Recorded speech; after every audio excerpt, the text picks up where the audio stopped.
Mariano para a próxima palestra. Ele é graduado em Direito e possui formação policial como agente de polícia científica. Atualmente é chefe do Núcleo Especial de Segurança e da Presidência, no período de 2020 e 2022, né, do Tribunal Superior Eleitoral. É chefe da Segurança Pessoal do ministro Roberto Barroso. E com esse breve relato do seu currículo, eu lhe passo a palavra. O senhor tem 30 minutos para fazer a sua explanação e, ao final, abriremos para as perguntas. Fique à vontade.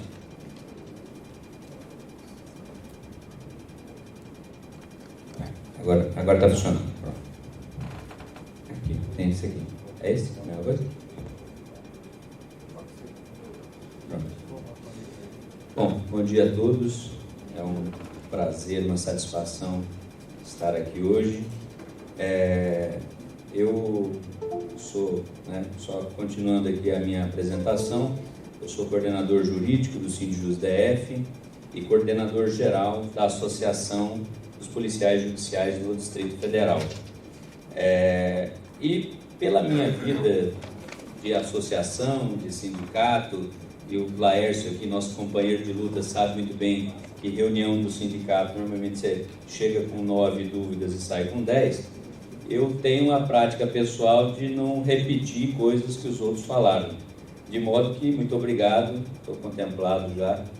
Cadê? Mas é um desafio, o tema já é um desafio. Eu sou chamado comumente para falar sobre defesa da categoria, sobre política institucional e também em muitos fóruns sobre segurança de dignitários, né? A nossa segurança de dignitários, eu acho que o próximo palestrante, o Pascoal, vai dar uma palhinha sobre isso, mas ela é talvez o grande marco de transformação da carreira da Polícia Judicial. A segurança de dignitários que nós desenvolvemos nos últimos 10 anos no Supremo Tribunal Federal é que nos garantiu a credibilidade suficiente para que a gente conseguisse essa decolagem com a Polícia Judicial, mesmo com algumas contrariedades no andar de baixo. Então, veio lá de cima, conquistamos mentes e corações entre os ministros e as coisas foram acontecendo e a gente agora também está buscando conquistar aqui embaixo.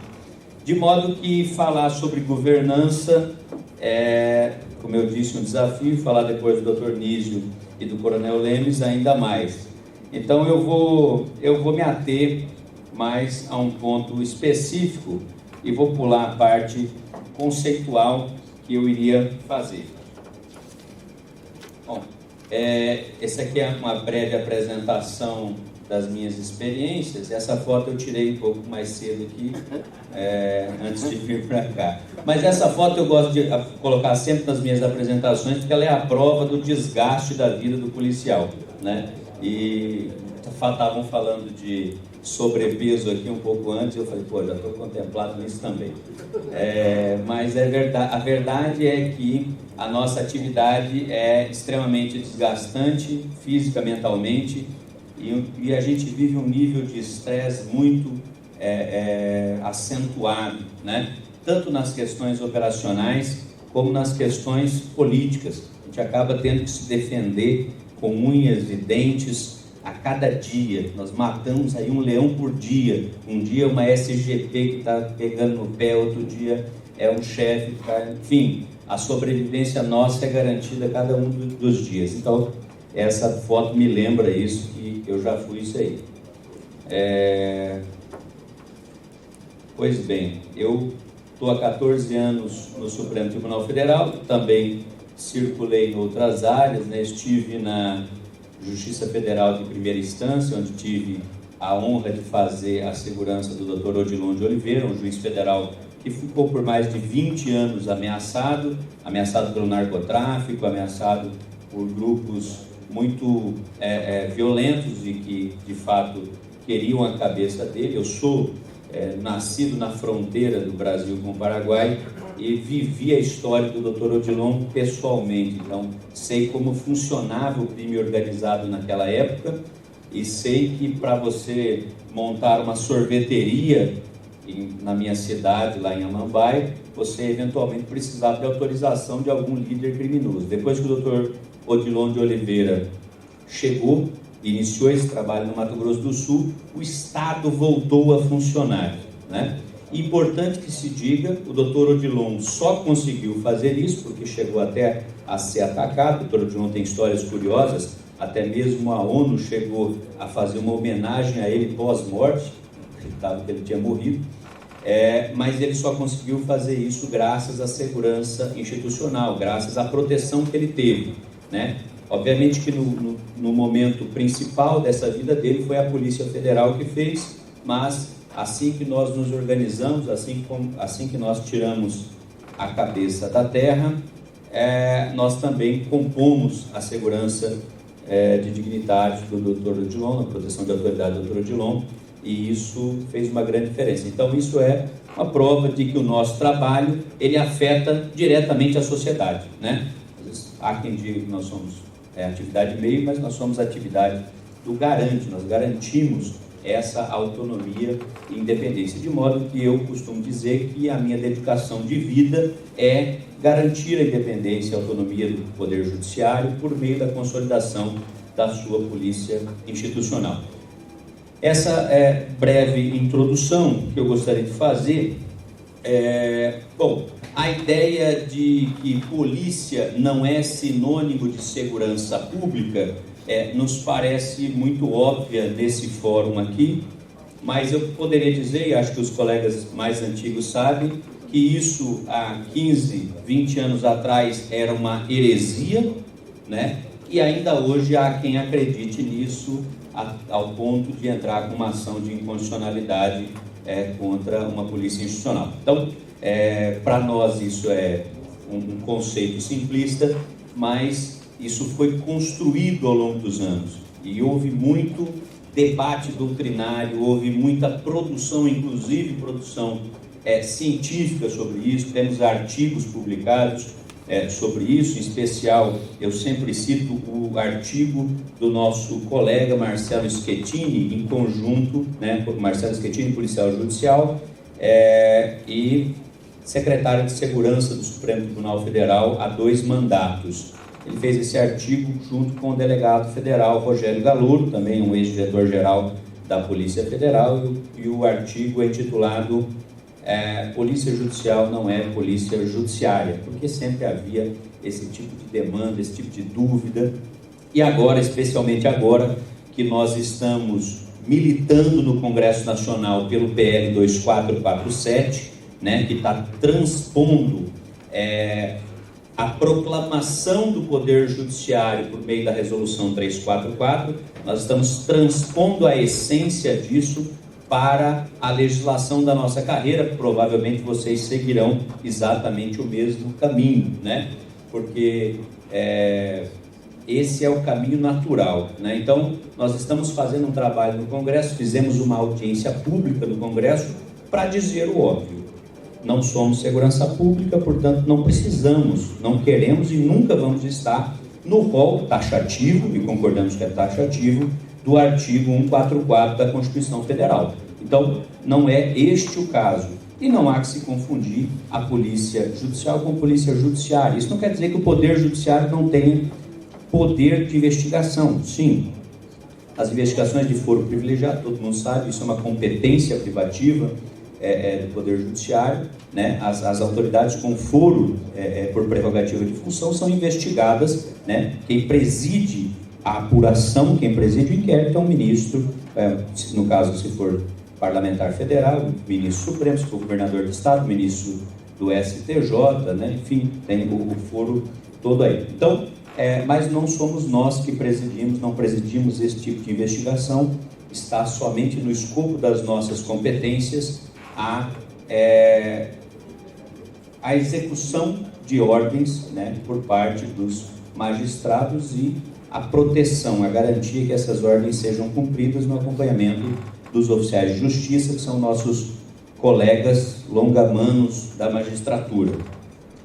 Pois bem, essa ideia de que polícia não é sinônimo de segurança pública, associada à ideia também de autonomia como expressão de independência, e que significa, ao fim e ao cabo, governar-se pelos próprios meios, nos leva a uma consequência lógica de que a organização da segurança judiciária, a organização da segurança institucional, que deu origem à Polícia Judicial e à Polícia do Ministério Público, são, na verdade, uma diretriz da alta administração, uma diretriz de governança, a qual nós temos que dar sequência nela em todos os níveis da segurança institucional.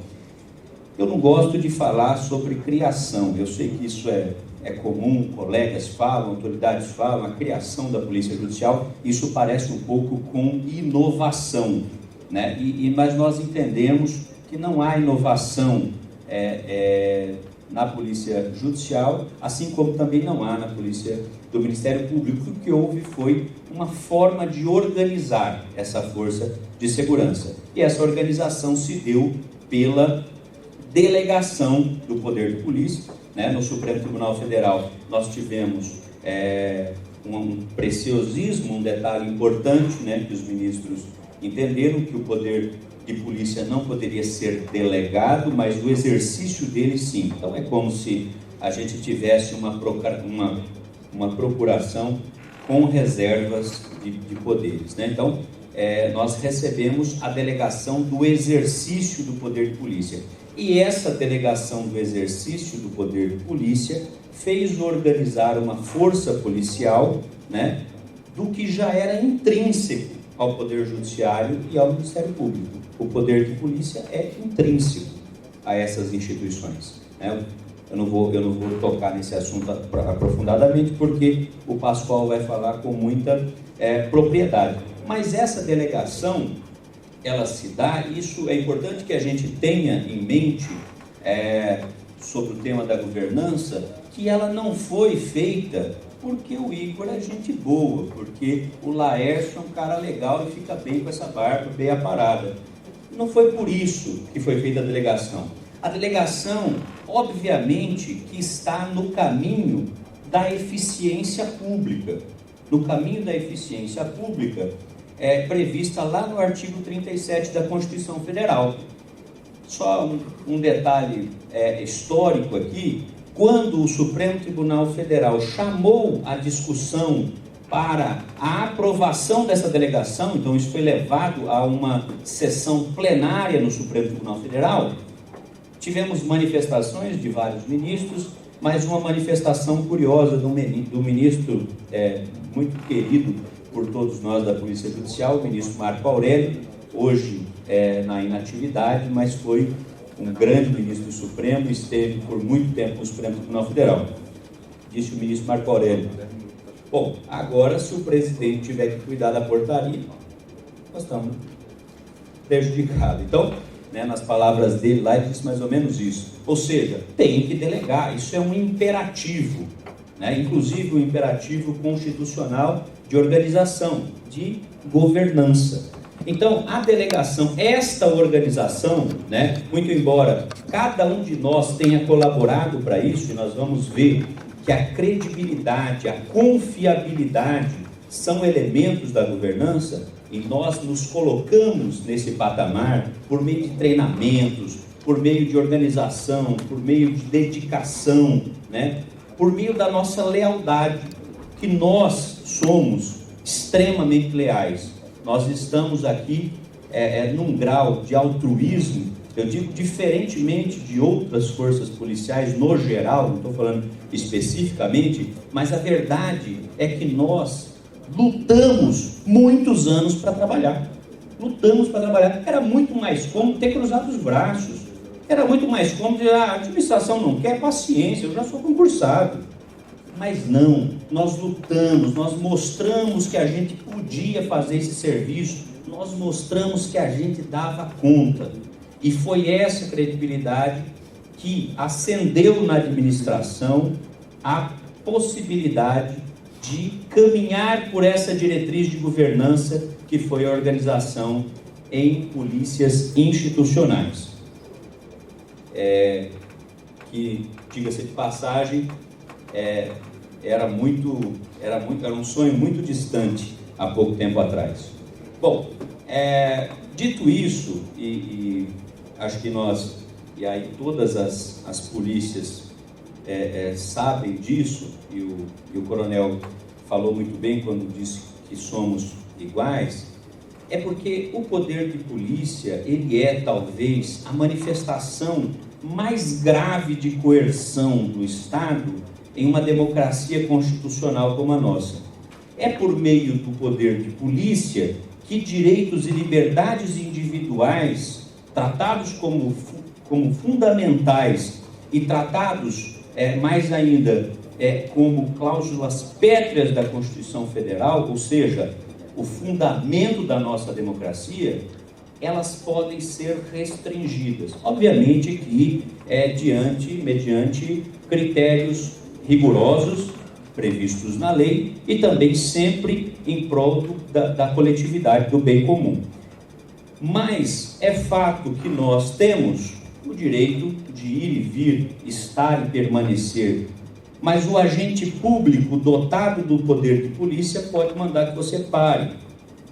O agente público pode mandar que você se retire de determinado local. Nós fazemos isso com frequência nas áreas restritas das nossas instituições. O agente público pode mandar que você permaneça. O agente público, diante da fundada suspeita, pode, inclusive, proceder a uma busca pessoal. Então, o poder de polícia é extremamente gravoso e ele demanda uma responsabilidade imensa. Nas palavras do saudoso Stan Lee, o seu personagem Ben Parker, grandes poderes vêm com grandes responsabilidades. Não dá para dizer que isso foi um benefício. É claro que nós nos sentimos privilegiados com isso. Fato, nós queremos a nossa carreira valorizada. Eu quero que daqui 30 anos, como eu estive recentemente numa festa da Polícia Federal, tinha lá um agente tratado como o agente mais velho, mais idoso do país. Tinha 87 anos. E aí ele disse para mim assim, para mim é uma honra ser homenageado aqui. Porque quando eu cheguei não tinha nada. Nós fizemos isso aqui do começo, nós abrimos o mato aqui, então hoje eu me sinto honrado da Polícia Federal estar como está, e é isso que eu quero para mim. Então, de modo que a gente faz isso também por nós, também pela nossa história, pelo nosso legado, pelos nossos filhos, né? Porque a gente quer que a nossa instituição prevaleça, a gente quer que a nossa carreira seja uma carreira honrada. Então, qual é essa responsabilidade? A responsabilidade é cumprir esse dever, é cumprir o dever da segurança institucional. O coronel Lemes falou muito bem, mas ao fim e ao cabo, sendo bastante generalista, a segurança institucional está aí para garantir a autonomia e independência, para garantir, assim como o doutor Odilon teve essa possibilidade lá no Mato Grosso do Sul, de prender, né? E o doutor Odilon, eu lembro de histórias e participei quando estive com ele, estive 10 meses na segurança dele, mas o doutor Odilon, ele chegava num determinado local e prendia os caras mais importantes da cidade, né? Tinha fugas quando o doutor Odilon ia assumir varas pelo interior. O doutor Odilon teve que dormir no fórum, uma época, dormia no chão, num colchonete, tinha a sua comida experimentada por policiais antes dele comer. Então, assim, mas ele só fez o que fez porque tinha essa garantia, e é essa a nossa função. Mas para isso, obviamente, que nós precisamos desse sistema, né? Desse sistema de governança. A televisão e o cinema, eles retratam policiais como heróis, e é muito fato de que há, sim, um grau de altruísmo elevado na atividade policial. Porque só de você dar a sua vida, está disposto a dar a sua vida para a defesa da vida de outra pessoa, e isso nós fazemos todos os dias, basta você sair armado na rua, a sua vida já está sendo, digamos assim, alvo, né, podendo ser alvo de uma violência. Mas quando a gente está operando nas grandes cidades do país, Rio de Janeiro, como eu opero com certa frequência por conta de ser a cidade do ministro que eu defendo, isso é sim altruístico, mas a verdade é que não se vive de heróis, né? Uma polícia, eu parafraseio o ministro Roberto Barroso aqui, quando ele diz assim: ninguém é bom demais e ninguém é bom sozinho, né? Então essa ideia do policial herói é uma ideia que se distancia da ideia de boa governança, da ideia de sistematização, da ideia dessa construção que a gente precisa fazer. Bom, o negócio foi andando sozinho, nem percebi. É isso. Então, bom, a governança, eu tinha tratado alguns conceitos aqui, né, e ia tratar deles especificamente, conceitos do decreto. O Dr. Nísio fez isso com a magistral sabedoria dele, que não me comparo nem à distância longa, mas eu gostaria de avançar aqui para um aspecto da governança, que também o Coronel Lemes falou, mas uma coisa importante que eu considero aqui entre nós, né? Entre nós, quando eu digo Polícia Judicial e Polícia do Ministério Público, que é a interoperabilidade, né? No Supremo Tribunal Federal, no Poder Judiciário, a gente teve uma certa dificuldade com isso, porque os tribunais, no primeiro momento, se sentiam isolados, se sentiam como se a Polícia Judicial fosse uma guarda municipal daquele tribunal, quando na verdade somos a Polícia Judicial de todo, a polícia de todo o Poder Judiciário, assim como vocês são a polícia, não são a polícia do MPDFT, são a polícia do Ministério Público.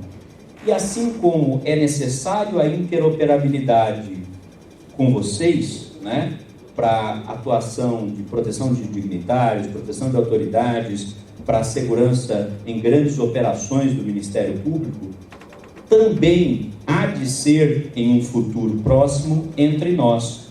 Por quê? Poder Judiciário e Ministério Público, além de operar conjuntamente, no provimento da jurisdição, ainda temos em comum, né, certos dignitários que fazem eventos comuns e tal, e a gente, inclusive eu sou chamado diversas vezes, as pessoas vêm tratar comigo se é possível operar conjuntamente com a Polícia do Ministério Público. Eu considero que sim, e acho que esse talvez seja um segundo passo na nossa vida funcional, e a gente pode com isso talvez potencializar as nossas forças ainda mais. Formação e doutrina, esse é um ponto específico. O Coronel Lemes falou sobre educação, sobre tal, e isso realmente é muito importante, mas eu queria tocar só num ponto. Talvez como vocês, mas nós no Poder Judiciário bebemos de diversas fontes, né, inclusive internacionais. Aqui o Edilson Ricardo, um colega que fez curso nos Estados Unidos, em Israel, o cara é versado entre as melhores escolas de segurança de dignitários do mundo, e a gente aqui dentro fez cursos com a Polícia Federal, com a Polícia Militar, com as polícias militares, com a Polícia Rodoviária Federal, e bebemos, portanto, de diversas fontes. Mas esse é o momento em que nós temos sentido, inclusive agora com a nossa Academia Nacional sendo instalada, né? Já temos algumas estruturas físicas, já estamos nos organizando, mas agora sentimos a necessidade de um upgrade, né, doutrinário, ou seja, de criar uma doutrina própria, de trazer todas essas fontes para a nossa realidade, adequada para a nossa realidade. A verdade é que há diferença entre o dignitário do Poder Judiciário e o dignitário lá do Poder Executivo, há muita diferença. O dignitário do Poder Legislativo, né? E é fazendo esse serviço particularizado, esse serviço que respeita a singularidade tanto do nosso dignitário quanto da nossa instituição, que nós conseguimos ganhar essa credibilidade. Portanto, formação e doutrina são importantíssimas bases aí de governança para que a gente se organize de uma forma definitiva, né? Unificação, uniformização, padronização são também esses desafios, como eu falei anteriormente. Então, nós queremos agora concurso nacional para a Polícia Judicial, nós queremos formação unificada, são todos projetos que a gente vai alçando aí com o avanço da nossa missão. Alguns mecanismos, eu só queria tratar aqui, com certeza isso já foi falado, mas um pouco sobre a liderança. A liderança na atividade policial, ela é muito relevante, tal qual nas outras áreas, mas eu considero especial na atividade policial. Quando se fala em liderança, a gente tem a ideia de uma chefia, né?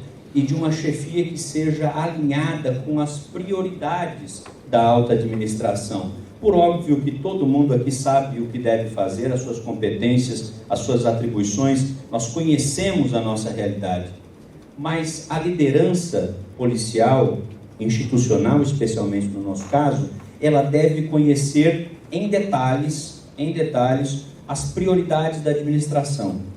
E com isso, transmitir à tropa com autoconfiança, eu diria isso. Isso é um grande diferencial e às vezes a gente percebe lideranças que padecem disso, né? E aí o chefe não sabe o que mandar, muito menos o operador sabe o que fazer. Então a responsabilidade da liderança no nosso mecanismo de governança é importantíssima. Estratégia, né, como eu falei aqui, os critérios de prioridade alinhados com a alta administração. Controle, o coronel falou muito bem, não vou nem prosseguir com isso.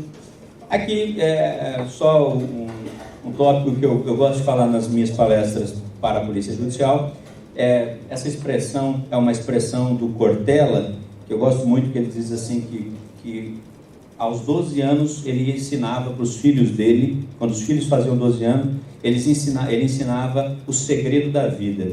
E aí ele diz assim, quando o filho dele fez 12 anos, procurou ele imediatamente na manhã do aniversário, diz: pai, 12 anos, me diga o segredo da vida.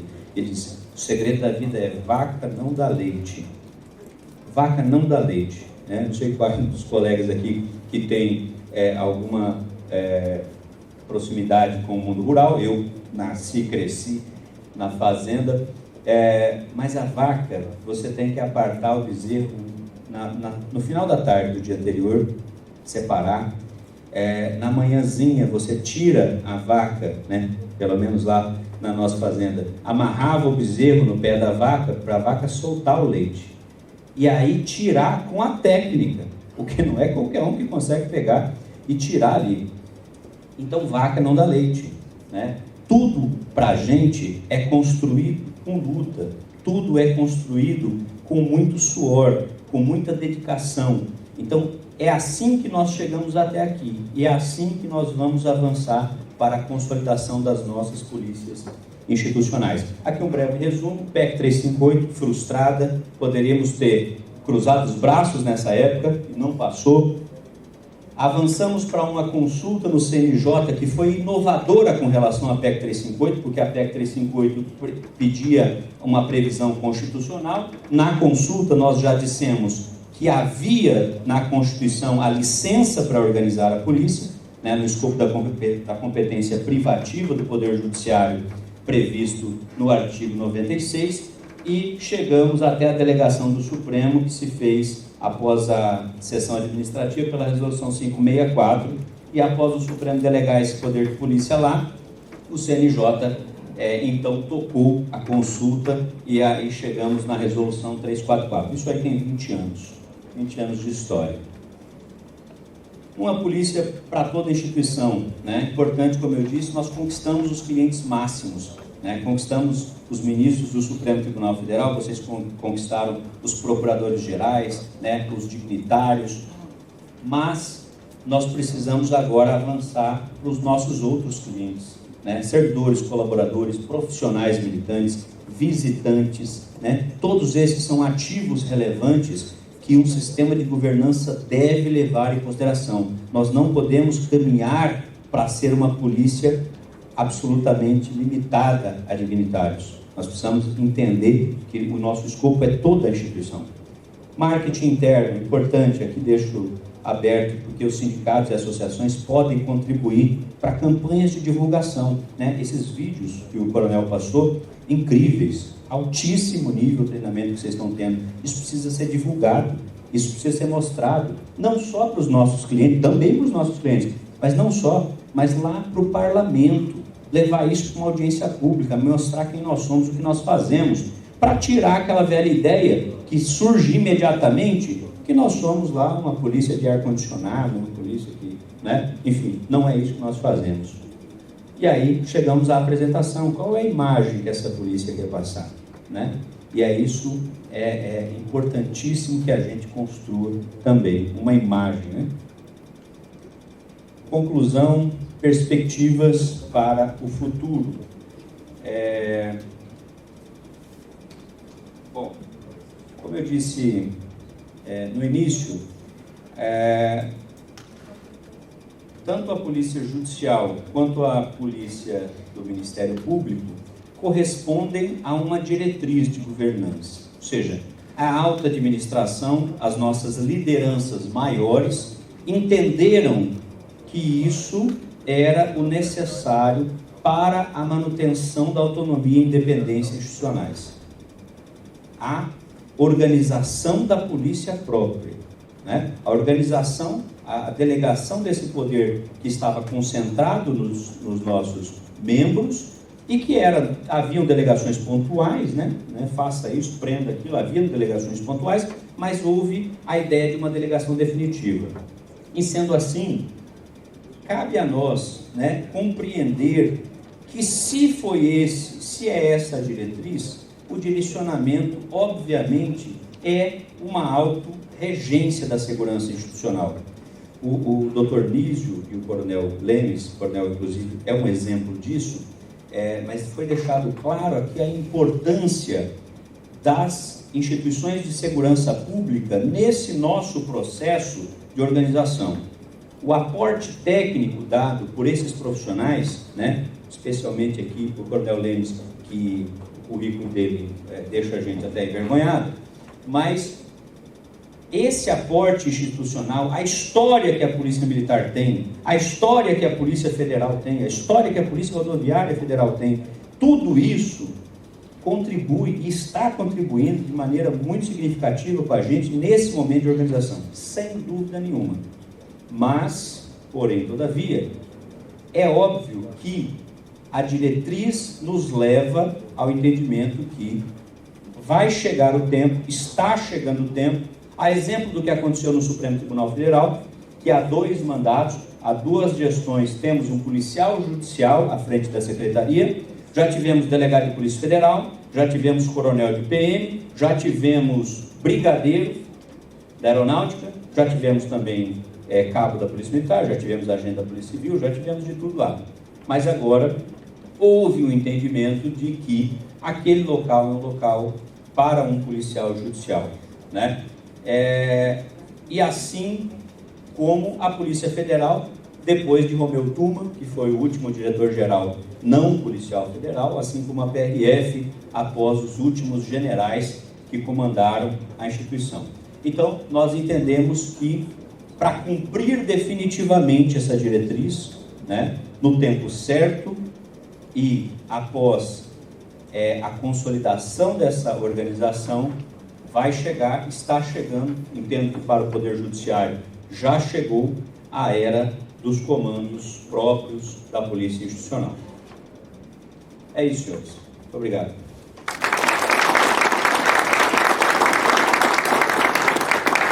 Muito obrigado, Igor. nosso irmão por essa brilhante apresentação, esclarecimentos. É importante a gente sempre olhar como estão as carreiras análogas às nossas, porque são também esses referenciais que vão balizar o crescimento que nós esperamos e desejamos. Peço Carlos, coordenador-geral da AGEMPA. A minha é bem rápida, eu já tinha feito para o Tonísio, essa aqui é para o Igor. Né? O Igor também é nosso parceiro lá no Sindijus, essa entidade junto aqui no Distrito Federal. Em relação dos que tinha feito para o Nisso, fazer para o Igor, em relação às nossas lutas, em relação ao TAF, como é que está lá no Judiciário. Se vocês estão lembrando essa discussão lá para o CNJ, a questão do TAF. Né? Eu sei que lá vocês têm vários TAFs em vários tribunais, né, em vários anos lá, dando tal uniformizado. E a outra pergunta seria em relação, de apoio do sindicato, em relação à nossa regulamentação da polícia. Né? O CGMPU pediu, a AGEMPA também já pediu acesso aos autos lá na PGR, e se também o Sindijus poderia também pedir acesso lá para participar da regulamentação da polícia. Seriam essas duas perguntas. Obrigado, Igor. Eu vou ser muito breve, Laércio. Sobre o TAF, o Sindijus tem uma posição fixa sobre isso. O TAF não pode servir, nosso colega que chamou de higiene estética, eu costumo chamar isso aí de eugenia, mas o TAF não pode servir para tirar a gratificação dos colegas, né? Isso aí é uma deslealdade, uma ingratidão com quem construiu esse serviço, né? Com quem tem aí décadas, e a gente sabe que os reflexos disso na nossa vida, na nossa preparação física, e a instituição, muitas vezes, sem investimentos adequados nesse saneamento, nessa saúde física do servidor, chega com um TAF desse que nós consideramos irrazoável e absolutamente desproporcional. Então, o Sindijus apoia essa demanda, né? Nós achamos que o ministro Fux, na decisão dele, não entendeu o problema, mas nós estamos aí dispostos a auxiliar vocês nisso.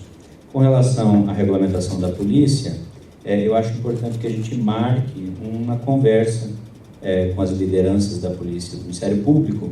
Eu, pessoalmente, tenho um ponto de preocupação, né, que é aquele ponto de extensão além do quadro efetivo da segurança institucional. Isso me preocupa porque acho que isso desvaloriza um pouco, né, a carreira de vocês e de repente a gente pode demandar isso para uma correção, né? O resto está tudo bacana, mas também estamos à disposição. Acho que a gente tem que conversar para ouvir as demandas de vocês, para entender isso bem, mas de antemão já deixo o Sindijus à disposição para isso. Muito obrigado. E com isso encerramos esta plenária, esta mesa, agradecendo a gentileza do Tenente-Coronel Lemes, Igor, nosso irmão, obrigado. Tornísio, muitíssimo obrigado. Os agentes de segurança e policiais institucionais do MPU agradecem a disposição e o tempo de vocês. Muito obrigado.